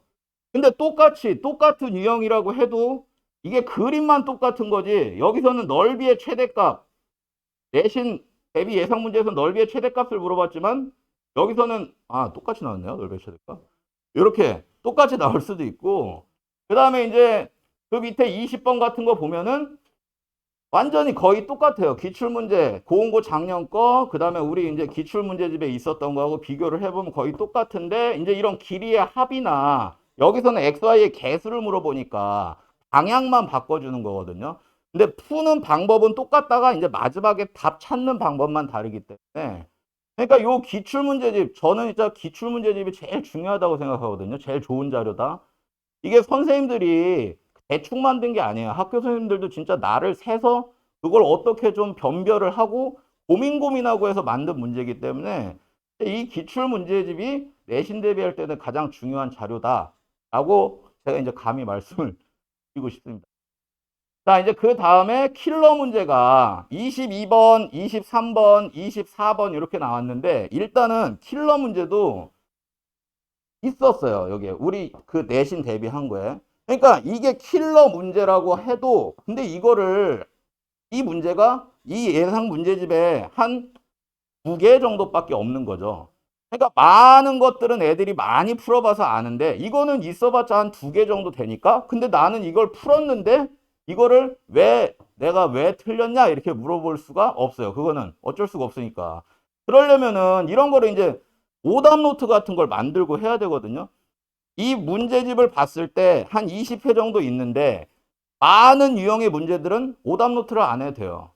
그냥 자기가 항상 그냥 풀어왔던 거니까 맞출 수 있는 거니까. 근데 유형이 몇 개 안 되는 것들은 자기가 틀렸으면 반드시 오답 노트를 좀 만들어 보는 그런 좀 습관을 갖도록 그렇게 좀 한번 지도를 한번 집에서도 그렇게 좀 해 주셨으면 좋겠고, 요게 지금 두 문제가 22번 이렇게 비슷한 게 나왔고 23번도 이것도 조금 바뀌긴 했지만 어차피 이게 똑같은 유형의 문제거든요. 그리고 24번은 다 틀린 거는 없었습니다. 24번은 그냥 전혀 새로운 문제가 나왔고, 그래서 이 기출문제 킬러 문제가 많이 나오다 보니까 1등급이 80점밖에 안 됐어요. 어려운 학교가 아름고도 어렵다 하는데 거기는 작년에 1등급이 86점 정도 나왔거든요. 근데 이제 이 학교가 더 어렵게 나온 거죠. 제가 볼 때는 작년 중간고사에서 아름고가 제일 어렵게 나왔다고 저는 그런 생각이 들거든요. 근데 이번에도 아마 그렇게 될 거예요. 그리고 24번은 이제 아까도 말씀드렸지만 다 틀렸다. 그러니까 이제 문제를 풀 때 답만 찾는 공부가 아니고 이제 개념이 그 문제 적용이 어떻게 되는지를 하나하나 다 따져가면서 그다음에 문제가 어떻게 변형이 돼서 나올지 숫자만 바뀔지 아니면 물어보는 방향이 어떻게 바뀔지를 생각을 하면서 충분한 시간을 가지고 이 응용력과 사고력을 키우는 공부법이 필요하다라고 이렇게 말씀을 드리고 그러니까 이 보훈고가 이번에도 좋은 학생들이 많이 간다라고 저도 이제 소문을 이제 듣기는 했는데 재작년에 그렇게 안 좋다가 갑자기 이제 문제가 바뀌면서 근데 이 학교가 또 특징이 중간고사 때 이렇게 어려웠으면은 기말고사 때는 좀 쉽게 내야 되잖아요. 근데 기말 때도 그렇게 쉽지가 않았어요. 기말 때도 계속 어렵게 나왔고 그 다음에 이제 문제 수도 계속 많다 보니까 학생들이 시간 배분하는데 많이 쫓기고 그러니까 이제 그런 것들을 생각을 해 보면서 한번 그 돌아가실 때 저 문제집 하나씩 가져가서 자녀분들하고 한번 시간 줘서 한번 풀게 하고 방학 동안 했으니까 아마 중간고사 범위까지는 공부를 아마 다 했을 거니까 한번 풀게 하고 딱 50분 시험을 보는데 45분 만에 푸는 연습을 해야 되거든요. 마킹을 해야 되니까.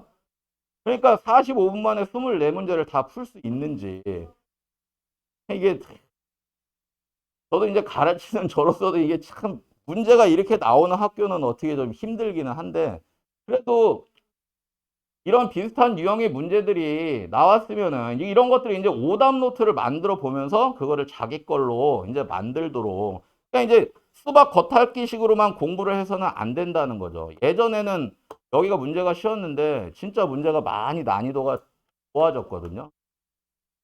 그러니까 저는 이제 말씀드렸습니다. 뭐 좋은 결과 잘 준비해서 좋은 결과 있도록 하셨으면 좋겠고 그다음에 저 이제 한 번 더 말씀드리는데 그 돌아가실 때 그거 하나씩 가져가서 학생들하고 이제 한번 대화를 해보고 질문은 꼭 강남 한국학원으로 해주셨으면 좋겠습니다. 감사합니다.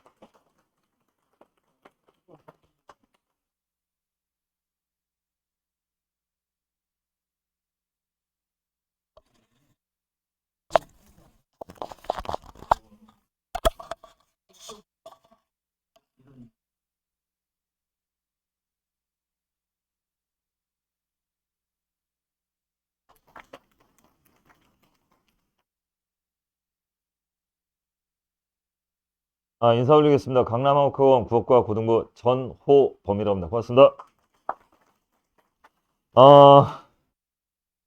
걱정이 있습니다. 저한테 주어진 시간이 15분밖에 없습니다. 근데 보은고 지금 어머니들 굉장히 많이 오셨는데, 보은고 학생. 할 말이 좀 많습니다. 저기 지금 아마 스크립트 다 가지고 계시죠. 그래서 제가 거기서 이제 스크립트를 좀 이렇게 1년 동안에 봤던 4번의 시험을 가지고 이제 분석을 했습니다. 분석을 해서 여러 특징들을 좀 넣어놓긴 했는데,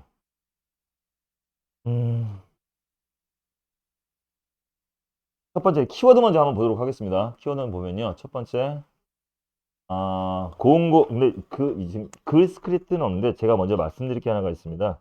고응고는 서술형이 나오지 않습니다. 100%, 그러니까 거기 이제 학교 용어로는 선택형이라 나오는데, 쉽게 말하면 이제 객관식이란 얘기지요. 객관식이란 얘기고, 그러니까 1년 내내 한 번도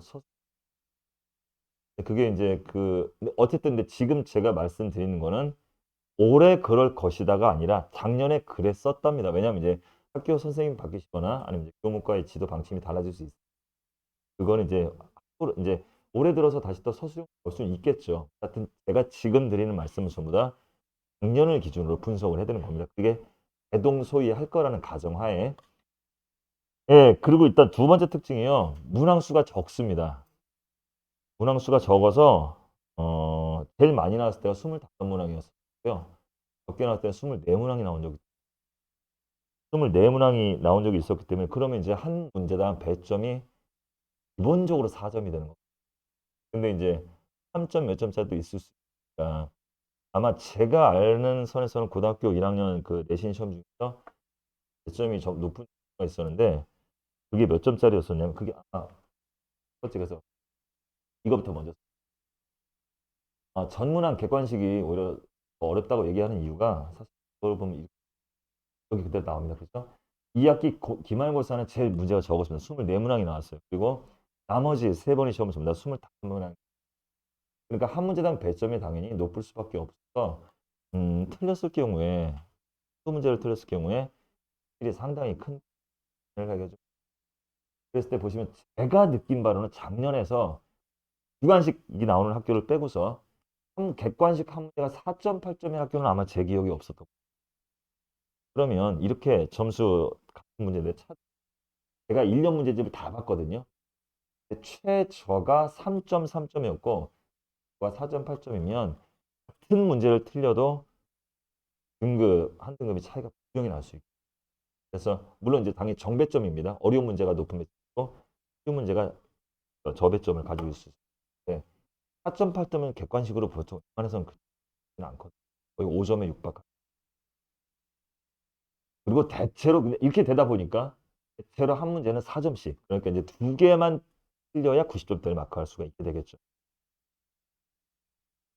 그리고 그다음에 또 하나 말씀드릴 게 저희가 보통 얘기하는 정보량이라고 말을 하거든요. 정보량이 뭐냐면 쉽게 말하면 글이 길다고요. 글이 좀 깁니다. 그래서 제가 아까 말씀드렸듯이 2학기 기말고사 같은 오히려 한 문항이 줄어서 4문항이라고 그랬잖아요. 근데 총 7장.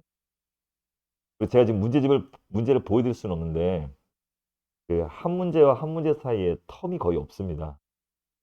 그러니까 이제 글자로 거의 점철된 물론 이제 처음 보는 글들은 아니긴 합니다만은 어쨌든 간에 글 4페이지 다 읽어낸 집중력을 갖는 쉬운 일은 아니에요. 그리고 이제 또 하나 말씀드리고 싶은 것은 아까 보면 제가 아까 왜 객관식이 더 어려울 거라고 얘기를 말씀드렸죠. 요즘은 사실 단답형 서술형이 아니라 주관식이 아니라 거의 서술형이지 않습니까? 그럼 이제 부분 점수라는 게 있어요. 그 정답을 맞추지 못해도 일부라도 맞추니 부분 점수를 얻게 되고 그 점수로 인해서 약간의 변별력을 약간의 이제 그 상승을 얻을 수가 있는데 객관식은 그런 게 없지 않습니까? 그냥 조금이라도 틀린 거면 그냥 틀린 거 아니겠습니까? 근데 객관식이 왜 어렵고 왜 수능이 어려운 거냐면 이런 것 때문에 그렇습니다. 이거 한번 봐보실까요? 이거 한번 봐보시면 그 요즘 거의 다 이런 식이 제가 맨 마지막에 고운 거 그 국어의 핵심을 제가 말씀을 드릴 건데 오답 선택지를 만들 때 객관식의 경우에 요즘 대부분의 선생님들은요 전체를 그르게 하는 진술을 내지 않습니다. 예를 들어서 이게 최척전이라는 작품이었었거든요. 그거에 나오는 이제 그 진술 서사를 물어보는 거였었는데 일단 길죠. 최척과 오경이 이게 남녀 주인공 부부입니다. 최척과 오경이 만나는 계기가 되며 전쟁에 참혹한 부각시킨 역할을 한다라고 이게 리을이 그렇다고 되어 있는데 여기까지 맞았어요.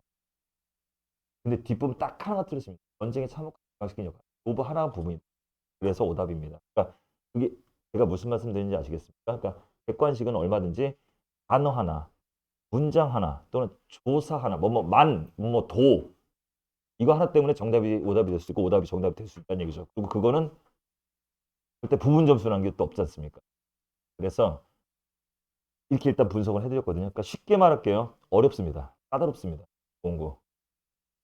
그러면 더 중요한 건 뭐냐면 그래서 뭐 어떻게 해야 되는지가 더 중요한 거 아니겠습니까? 저희가 어떻게 했는지, 제가 어떻게 하는지가 더 중요하지 않는요. 첫 번째가 이겁니다. 마음가짐을 먼저 바꿔서 아, 우리 학군 객관식만 나오네? 라는 생각은 버리셔야 됩니다. 더 어렵습니다. 타협의 여지가 없습니다. 부분 점수가 없습니다. 그리고 끝까지 디테일하게 보지 않으면 선생님들이 만들어놓은 함정대로 걸릴 수 있습니다. 뒷부분까지 디테일하게 읽어야 됩니다. 자, 그 다음에 그게 그 얘기입니다. 이게 바로 그 얘기입니다. 특히 일부분. 단어 하나, 심지어 조사만 바꾸면 되지 않겠습니까? 예를 들어서 도를 만으로 바꾸면 그게 오답되지 않겠습니까? 그죠? 나는 너도 사랑한다와 너만 사랑한다는 완전히 다른 거니까. 그래서 글자 하나 바꿔도 얼마든지 오답이 될 수 있기 때문에 흔히 저희가 얘기하는 게 말장난식이다라고 얘기할 수도 있겠으나 어차피 국어 문제의 본질이 그러니까 디테일 오히려 서술형은 제가 그냥 아는 대로만 기술하면 되지 않겠습니까? 아니라도 노릴 수 문항수가 없기 때문에 하나를 틀려. 그래서 일단 제가 하나 첫 번째 고운 것을 말씀드리고 싶으면 기출 문제를 풀던 아니면 무슨 제가 나눠준 모의고사 문제를 풀든 학교 자습서를 풀든 간에 꼭 아이들에게 제가 항상 그렇게 가르치기도 합니다. 그리고 부모님들도 혹시나 테스트 보시게 되면 꼭 그렇게 하나 해주냐면 아이들은 보통 이제 한 20문제를 풀었다 30문제를 풀었다 그러면 맞았으면 그냥 동그라미 칩니다. 틀렸으면 그냥 찍 긋습니다. 그래서 맞힌 거는 그냥 다 맞았겠냐 하고 그냥 넘어가고요. 틀린 거는 그냥 몇 번 딱 보고서 몇 번 틀렸 넘어갑니다. 그런데 정확히 어디가 틀렸는지를 봐야 되는 겁니다. 아까 이런 거 같은 경우 그냥 이게 틀렸네 이렇게 하고 넘어가면 안 된다는 거죠. 정확히 어디가 틀려서 틀린 건지 그 다음에 맞춤 문제도 다시 봐야 됩니다. 왜냐하면 어느 부분이 내가 맞다고 생각해서 정답이었는데 알고 봤더니 사실 그게 아니라 다른 게 맞춰서 정답인 경우도 있지 않습니까? 근데 아이들은 맞췄으면 그게 자기가 그냥 다 안다고 생각하는 거고 틀렸으면 그냥 그것만 틀렸다고 생각을 하는 거거든요. 아닙니다. 뭐가 맞힌 거고 어느 부분이어서 틀린 건지 정확하게 디테일하게 공부를 시켜야 돼요. 제가 그렇게 시킵니다. 저는 마지막에 이제 말씀드리겠지만 마지막에 한 번 더 말씀을 드릴 거예요. 저는 문제 5권 푸는 걸 별로 좋아해요. 5권을 5번 보는 거예요. 물론 다른 또 교육관을 가시겠죠. 저만이 옳다고 생각하지는 않지만 좋은 거의 경우에는 5권을 한 번에 좋은 방식. 고운 거에 했다면 무조건 한 권의 책을 5번 보고 책지 한 번을 보더라도 이 부분에 정확히 어느 부분이 틀려서 오답이고 어느 부분이 틀려서 옳은 진술 그렇게 특별하게 공부를 왜요? 문항수가 적고 그리고 제가 또 그렇게 두 번째로 말씀드릴게 두 번째 마지막 얘기입니다. 사실 더 할 얘기가 있는데 지금 저에게 주어진 시간이 얼마 없으니까 여기 스크립트 있으니까 이건 한번 읽어보시고요. 이건 좀 할 말이 정말 많은데 고운고만의 색깔이라고 써있지 않습니까? 어머님들 아버님들 학생들 그 원내 화작 알고 계시죠? 화법과 작문 줄여서 화작이라고 하겠습니다. 2학기가 되자마자 이런 얘기까지 하면 좀 그런데 혹시 아시는지 모르겠지만 선생님이 좀 바뀌셨습니다. 그분께서 이제 고등학교 1학년 때부터 수능 공부를 해야 된다라고 하는 그런 교육관이 있으셔서 갑자기 교과서를 거의 하지 않으시고 학교 학습지라고 하죠. 학교 학습지를 줬는데 학교 학습지가 다 뭐냐면 화법과 작문, 그래서 이하 화작이라고 하겠습니다. 화작 학습지가 나왔었는데 그 화작이 상당한 양의 화작을 줬고요. 근데 그게 또 화작이 뭐가 됐었냐면 써 있구나. 여긴 좀 줄여서 써 있긴 한데 제가 쓴 원고보다는 줄여서 써 있는데 전부 다 고3 6월 고3들이 보는 평가원 문제 3개 아시죠? 6월, 9월 수능 본 수능이 전부 다 고1 아이들한테 고3 6월, 그다음에 고3 9월, 그다음에 본 수능에서 고3용 화작을 거의 한 2, 30세트를 내주셨어요. 그러니까 이제 학교 선생님의 그 교육관 제가 알겠습니다. 고1 때서부터 헌법작문부터 이렇게 천천히 짚어가. 이왕 할 거면 좀 난이도 있는 걸로 하자. 이해는 합니다만은 다만 제가 조금 납득할 수 없었던 생각을 하지 않고 엄매를 하는 학생들도 꽤 많이. 그다음 아까 이 조승욱 원장 내가 훨씬 더 유리한 거 알고 올해만 해도 4점 원점수 4점 차이. 그래서 1학년 때 그렇게 고3에 화작에 힘을 줄 필요가 있겠냐라는 생각과 함께 그 다음에가 이제 좀 과했던 게 뭐냐면 그건 뭐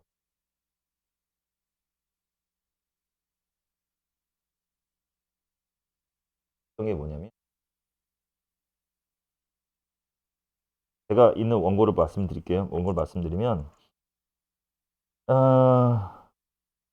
2학기 중간고사 25문제죠. 왜냐면 2학기 기말고사 24문제였으니까. 2학기 기말고사 25문제 중에서 화작이 15문제 나왔습니다. 처음 봅니다. 네? 원고는 맨 밑에 이거 말씀드릴게요.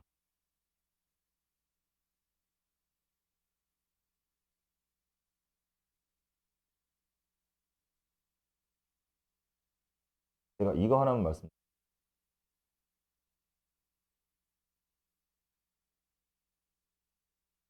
공고가 확실히 추구하고 있는 게 하나가 있습니다. 그건 바로 뭐냐면 내신의 수능화입니다. 내신의 수능화. 가르치는 것도 수능으로, 배우는 것도 수능으로. 또 그게 고공고의 지금 현재 가장 정확한 타겟이라고 보시면 됩니다. 그래서 공부도 어렵게 가르치고 무조건 객관식으로만 하는 거고 그다음에 선택지 진수를 뽑아내는 그런 식이. 근데 사실 아무리 봐도 25문제 중에서 화작을 15문제 낸 건 사실은 좀 과하긴 합니다. 근데 그거를 탓하기 전에 사실 우리가 할 일은 어쨌든 간에 그거에 맞춰가야 되지 않겠습니까?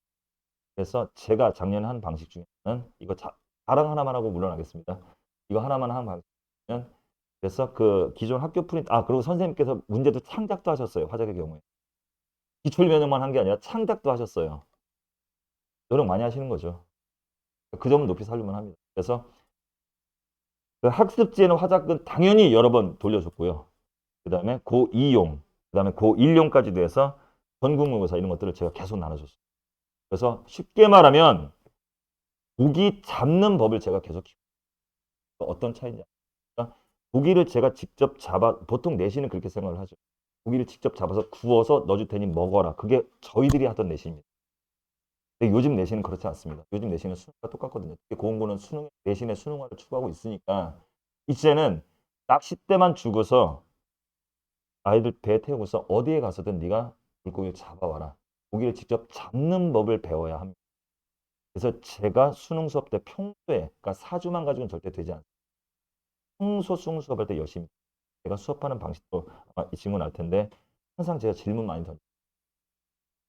여기서는 화자가 뭐니 대상이 뭐 이거 멀티타는 거 계속 그렇게 끊임없이 새로운 작품 공부하고 탐구하고 자기가 생각 그런 수업을 되게 열심히 하고 그래서 고기를 직접 잡아서 먹기만 하는 것이 아니라 내가 직접 잡을 수 있는 능력을 바로 고공고에서 고득점을 차지할 수 있고 딱 하나만 드리자면 이 어려운 말씀드려도 될 것 같은데 이 어려운 그 25문제 중에서 15문제가 화작이 나왔던 그 작년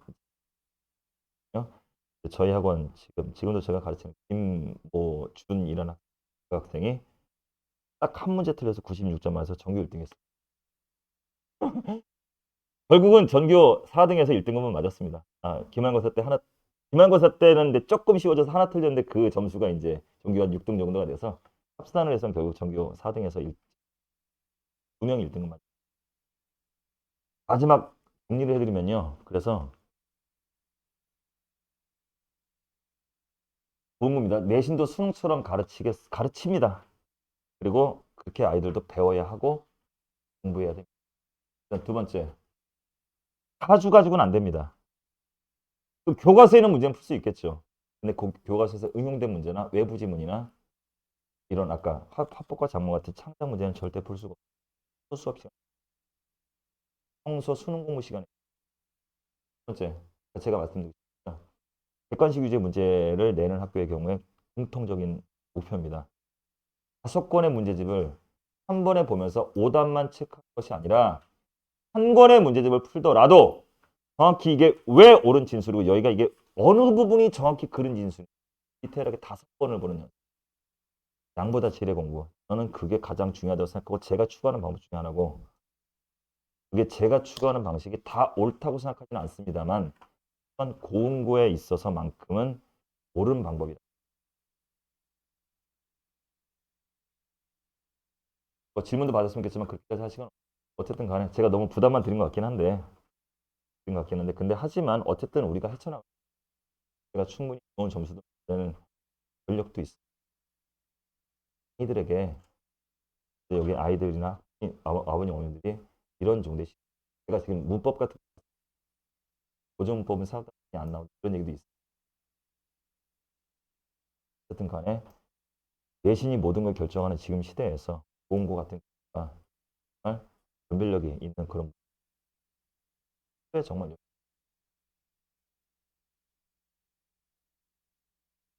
애들에게 좀 인지시켜 저도 작년처럼 좀 더 보완해서 그렇게 가르치도록 하겠습니다. 여기까지 하겠습니다. 고맙습니다.